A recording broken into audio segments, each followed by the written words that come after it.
Hi, I'm Ken German, Senior Editor here at CNet.com. Today we're take a first look at the iPhone 3G. This is the new version of the iPhone, and of course it's for AT&T. I want to first talk about the design. From the front, you'll see the two phones are actually just about the same. This is the iPhone 3G right here. This is the old version. You can see they have the same display, you have the same icons, same sort of menu structure, so really not much change from the front. But if you turn the phone on its side, you'll see it does look a lot different. It does come in white and black. The white version is only available in the 16 gig model. One thing that I wasn't crazy about is that you did replace this aluminum silver back with a plastic back. The black isn't bad, it is, shows up well, but the phone just feels a tiny bit less sturdy in the hand. Also, you'll find that the edges are a little more tapered, kind of come to a rounder point at the front here. Oddly enough, that does mean the phone is just a little bit thicker here in the middle. You'll never notice it though. Otherwise, the dimensions are about the same. The tapered edges have another effect actually. When you have the phone on a table and you're punching at it, so let's say you're typing an email, the phone does wobble around just a little bit. It didn't happen on the previous model. You can see the buttons are pretty much the same. They are coated in silver instead of black. You have the volume rocker here on the side. You have the handset locking switch here on the top. That's the power control, so that's all the same. And the SIM card slot. The thing that's great about the new iPhone is it doesn't have that recessed headset jack. You can plug any headset here. Great improvement. Apple must have really listened to all the complaints that people had about that, so really glad to see that. On the bottom, you'll also find two tiny screws that weren't there before. A lot of people have speculated that means the iPhone 3G's battery is user replaceable. Really not the case. You're still going to need to send it in Apple to get it replaced. We have seen online in some blogs that the battery isn't actually soldered in, but still, it's really not designed to be user replaceable. Otherwise, you have the same speaker and the microphone here at the bottom. Also on the bottom, you can see there is the charger jack. That is the same as well.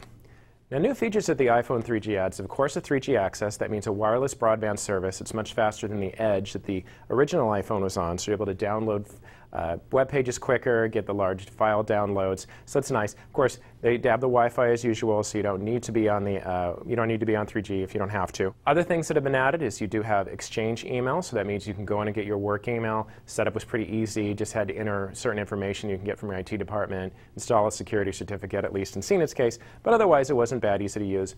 The new iPhone also has assisted GPS, which means it uses satellites as well as cell phone towers and Wi-Fi hotspots. The original iPhone only used the towers and the Wi-Fi hotspots to find where you are. It has live tracking, so you can follow yourself along.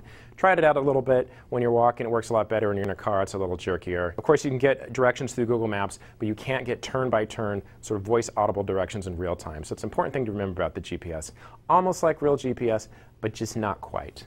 Other things that the new phone will add that you can also get on the current iPhone through the iPhone 2.0 software update is a scientific calculator. You can get contact search, you can get parental controls, and of course, you get the iPhone App Store. This is really one of the most exciting things about the new iPhone. It really goes a long way in making the internet in your pocket, as Apple has always promised for the iPhone. You can download apps to the phone pretty quick and easy. You can do it over Wi-Fi or you can do it over 3G. You still cannot buy iTunes songs without using Wi-Fi, but you can get the apps. Of course, you can also connect the iPhone 3G with your computer and then download iTunes apps or any songs that way as well. Besides the 3G, besides the enhanced GPS, the new iPhone doesn't offer a whole lot more features that you can't get on the current iPhone with the iPhone 2.0 software update. But really, the addition of 3G is a great thing, really good for when those moments you're not on Wi-Fi. We've noticed already that it is quicker. Call quality seems a bit improved in the initial calls I've made.